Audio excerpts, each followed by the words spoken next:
There are many more factors जो कि Indian economy को एटलीस्ट स्टैग्नेट नहीं होने देंगे, but inflation is a big risk which will be hitting us in near future.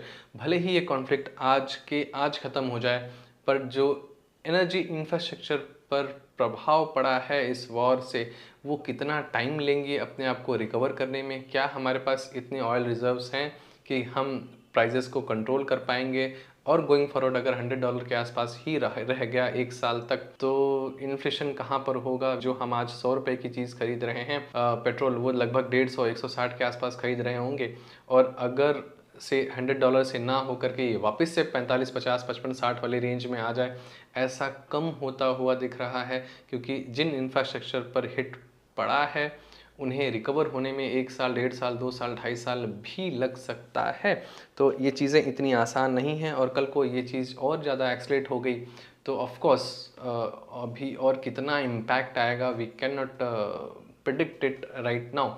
But inflation will be the thing which you should take care in your financial planning, right. जिस तरीके से बांग्लादेश, श्रीलंका, पाकिस्तान में चीज़ें हो रही हैं, हम बहुत बेटर सिचुएशन में हैं कि हमारे पास ऑयल रिजर्व्स थे और इसका इम्पैक्ट डायरेक्टली बाज़ार पर अभी नहीं पड़ा है। बट हम कितने दिन तक रुक सकते हैं, ये एक बात है कि इस इकोनॉमिक अनसर्टेनिटी की वजह से रियल एस्टेट के प्राइसेस नीचे जाने वाले हैं, तो ऐसा नहीं होने वाला है।